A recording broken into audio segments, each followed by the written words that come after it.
Look, here he comes. What I'd have to do is reunite with my childhood sweetheart. Like 41 years ago. 10 years. 8 years. The timing just wasn't right. I want to find her because I lost her. Does he know that I'm single? I wonder if he's going to be tall, I wonder if he's going to be short. I hope he doesn't have a beer belly. I am extremely nervous. Oh my God. My name is Danny Miller. I'm 32 years old. I'm a film editor in Los Angeles, California. I'd like to be reunited with my high school garage band, the Ramblin' Beach Guys. Our group together represents a really great time in my life, possibly the best time of my life so far. The 5 main members were John Krivit. Well, this is my bedroom that I grew up in as a kid. As you can see, my mother never took anything down. Dave Halprin. I'm a lawyer. I used to work on Capitol Hill. The Ramblin' Beach Guys, I was originally the singer. John Halprin. I'm a newspaper reporter now. I used to be the drummer for the Ramblin' Beach Guys. Those other guys knew each other before I got into the picture, and they had always wanted to have a band, but none of them knew how to play any instruments. There were 3 of us, and the instruments were Tennis rackets and bottles and things. somebody played drums by hitting chopsticks on a desk, and the third person sang into a pretzel rod. And just play to records and dance around and act like they were rock stars. Until somebody ate the pretzel rod. That was usually me. I met Dave Halprin, and I mentioned that I played guitar, and he said, well, we've wanted to get a band together for a long time. Well, we brought in Danny Miller because he actually knew how to play an instrument and had some equipment. So we got together, and they all went and bought instruments. We had a lot of ideas, but no ability.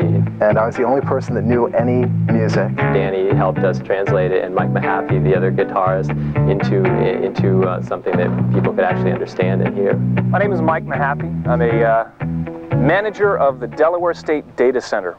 In the Ramblin' Beach Guys, I was rhythm guitar. The drummer just started drumming right away, and John actually seemed to have some sort of innate talent. We would pretend to be the Who. My friend John Krivit, I taught him the bass. I own a recording studio, so I produce all kinds of bands. Just simple one note, each chord change, playing one note per chord change kind of thing. John Krivitz was playing bass to start, although he later became a singer, and we got Steve Stavros playing bass. I remember we had our first practice, and I think 2 weeks later, we were playing at a coffee house. We played at school. It was kind of unbelievable. It was fun. We were one of the only bands for a while. We developed kind of a large following of fans. I'm Harriet Lorensky, and I'm a school psychologist. I work in Washington, D.C., in the public schools there. I was a Ramblin' Beach Guy groupie. We had a number of groupies, yeah. It was pretty incredible, to go from just sort of playing in the basement and pretending to be a band to actually being a band and getting a response. I'm Jill Goldberg, and I was friends with the Ramblin' Beach Guys, who were the high school band in our glorious high school days. And we seemed to have a fan club. I don't know why. This friend of ours, Deb Lewis, decided she wanted to form a Ramblin' Beach Guys fan club. I am the President Emeritus of the Ramblin' Beach Guys fan club. Remember Debbie Lewis? Sure do. This is Debbie Lewis. She was really into it. She was like the lead groupie. I don't remember much about being president of the fan club. They had a song called Surfing Batman, and I was a big Batman fan. The original songs were the most fun to play. I do not remember the Ramblin' Beach Guys' original song. Surfing Batman. It was a surf song about Batman. And when we performed it, we would put on these Batman masks. Oh, look at this. Surf, surf, surfing Batman. Now I don't remember the Batman song. Surf, surf, surfing Batman. There was a song called I'm in Love with Murray's Neighbor. I was trying to remember the words to it, couldn't do it. It creeps up every once in a while. Which became one of the songs that was most beloved by our fans. I truthfully can't remember some of the music that they played. Our lead singer had a crush on a girl who lived next to our friend Murray. I'm in love with Murray's neighbor. She looks good to me. My musical horizon is incredibly well. When they played Suffragette City in high school, I thought they wrote it.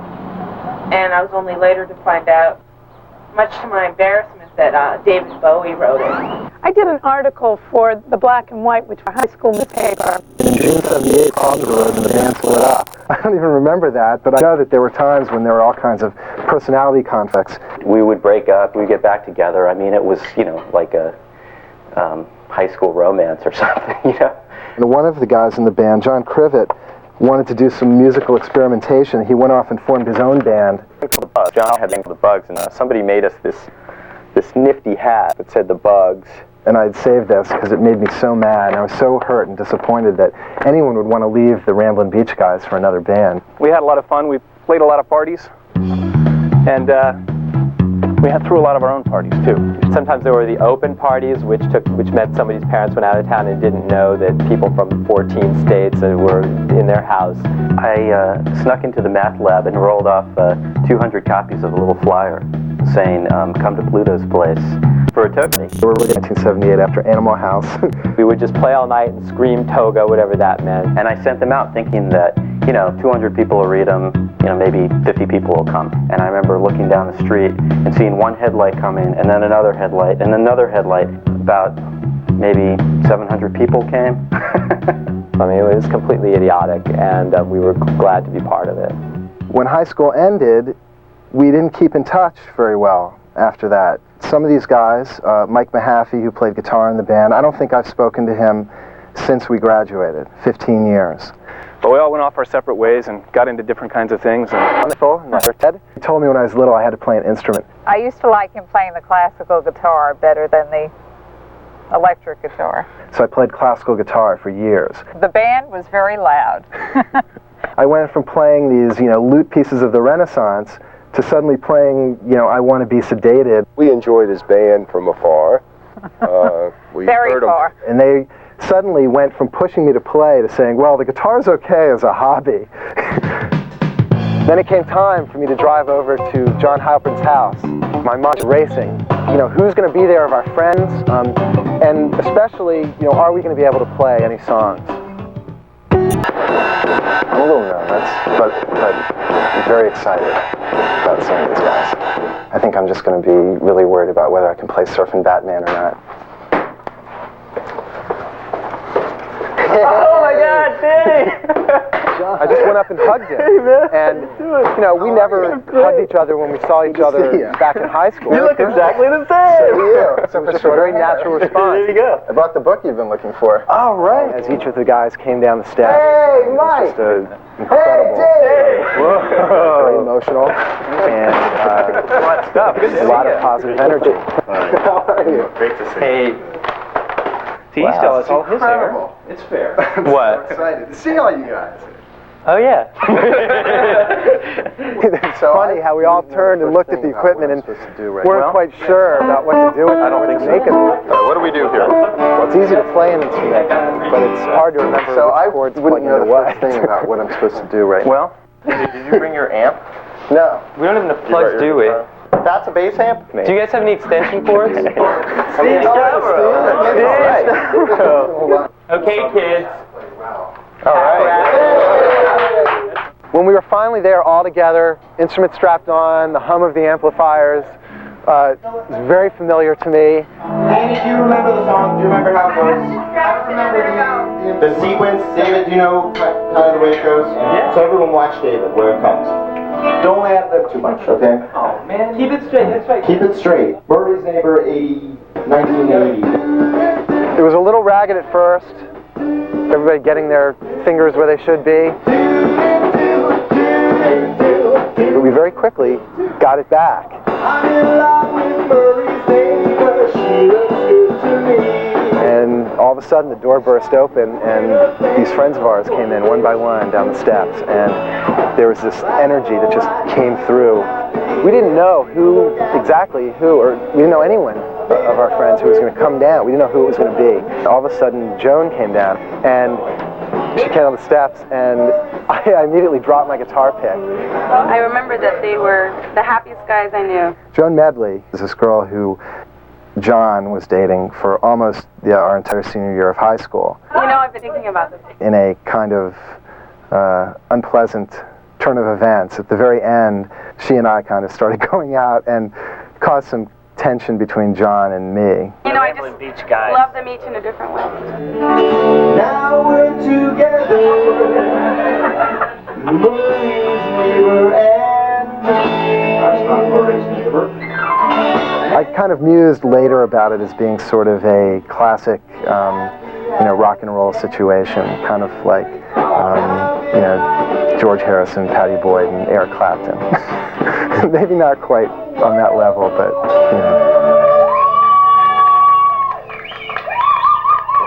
all these years I wondered, am I ever going to perform with people? I thought there would never be any chance to ever get back together with these guys and actually play this song again. And it happened.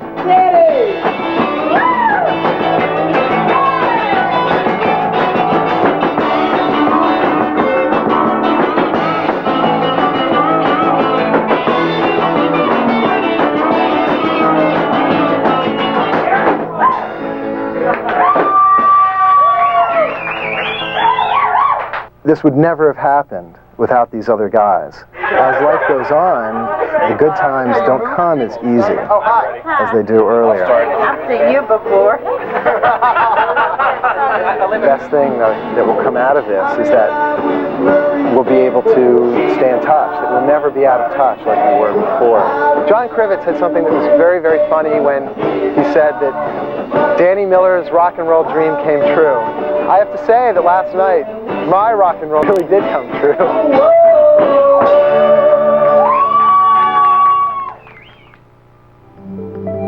I'm a psychiatrist, and I moved into a house that's right next to me. I lost some earrings that I'd had for about 25 years. They were diamond earrings, and they were quite valuable.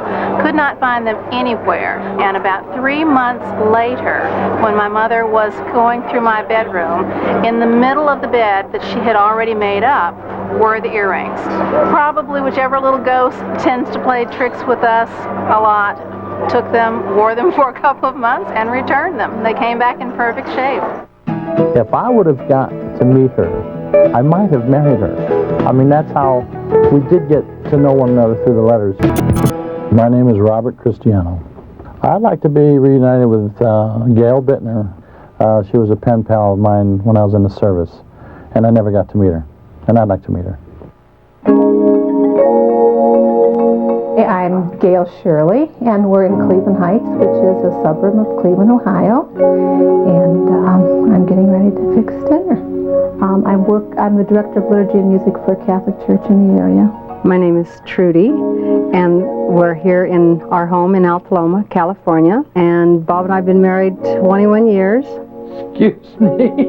Hasn't it been? It's going on 23.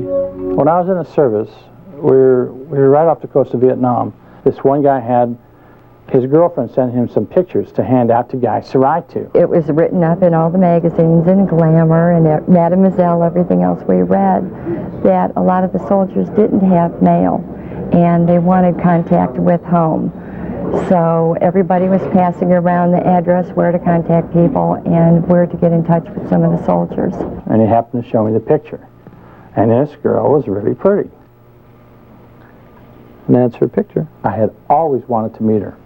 I mean, a lot, because every now and then you think back and you go, well, what's going on? And then you go, well, I wish I'd have met this lady. So Bob saved all of my letters in a shoebox.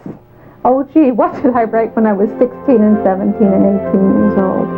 Don't say, you sure wish we'll meet, because if you don't get up here, I'll drag you by the seat of your pants. Anyhow, I just might surprise you with a little visit. So don't fall in love or anything for a while. At least wait until we get to meet. When I received Bob's first letter, he sent a picture. This is a picture of me when I was about her age. Now, don't anybody laugh. If I would have got to meet her, I might have married her. I mean, that's how we did get to know one another through the letters, so and we hit it off on the phone, we hit it off through the mail, and it was just one of those things. And he was just interesting. He just, I know that his letters were fun to get. When I got home out of the service, and I was able to call her up and talk to her on the phone, there was really no difference between what she wrote in her letters and the way she responded to anything I said over the phone. We had several phone calls together, and I had at that time wanted to fly out to California. If I could have got a hold of a ticket, and if I would have flown out there, we probably would have been an item. Yeah, it would have progressed farther than, you know, letter writing, that's for sure. I think a good place for us to finally meet would be out here. The reason is that she may not have ever been out here before, and if she doesn't remember me, she just might come for the plane ride. I think that having Bob come over to my home, to our home, is the most genuine thing that you could do. I'm going, well, I get a free ride to Cleveland, which is really super, and then I don't have the slightest idea what I'm going to tell her at all. I don't even know if I should give her a hug. I don't know, you know. Might give her a hug and then have to hug the husband, so I don't know. Yeah, a lot of my friends have said, you're going to go let him see a girl that he wrote when he was in the service, and I've always been real confident with our relationship, and he's so excited about it. And I'm just real excited and happy to meet him. I can't wait to give him a hug. Flew out of Ontario. Watch is all off because there's 3 hours difference. I want to sleep, but you can't. Then when I did, it was time to get up. Talk about being conscious of how you walk. I just didn't know what I was going to say. I thought, well, here we go, gang. This is it.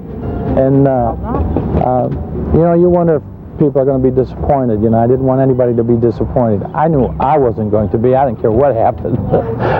Hey. Welcome. When she first opened the door, and because I had been geared to looking at the picture, and I was looking at the picture so much to see if I could recognize her, you forget that you put 30 years between that picture was taken and the one that's going to be in front of you. You know, I don't know you very well at all, except through our letters, and you're already ending and beginning my days for me. I love you. I don't even know how I can say that. Here you are, the boy of my dreams, and so, so far away. But you're close in my own private little world, and for present, I guess that'll have to do. Quit reading that. That's tough. It just kind of affected me a little bit, you know. Don't read the letter. Reading the letters afterwards, it's just amazing how much of that really happened in our lives that we didn't get to see each other for a lot of years. This is my husband Bill, this is Bob. I'll wait till you come here. Okay. How you doing? Pleased to meet you. What a good sport. The Navy guy. Agreed. It was really exciting to finally meet somebody after 30 years of writing. I mean, just wrote for a few years, but not knowing what was going on with his life, not knowing how he'd changed, and it was real pleasant. A really nice family. They pulled it off really well. Here, guess who's coming to dinner, you know? I mean, here's some stranger. A long time ago, when I was in high school, I had a pen pal. How many of you know about pen pals? Anybody have a pen pal? Okay, good. Well, I had a pen pal who was on a ship in a place called Vietnam. When I said goodbye to Gail, I can't remember saying goodbye to Gail. So maybe there's no goodbye. I don't know. I mean, just I can't remember saying goodbye. We are friends. It's just super nice. I'm just glad it happened again. You know, it's just nice to find somebody that you thought you lost.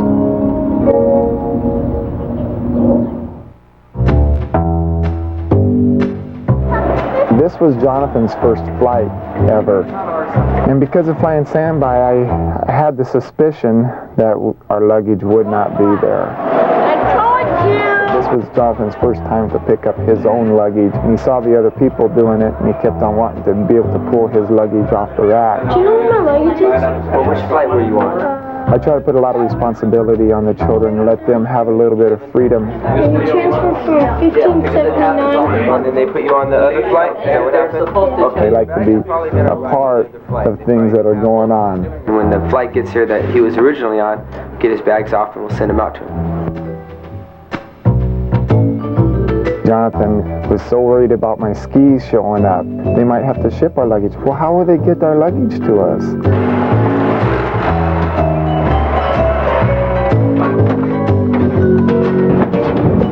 Caroline's got your luggage for you. All right, take care, guys. Good night. Wait, hold on. Sure.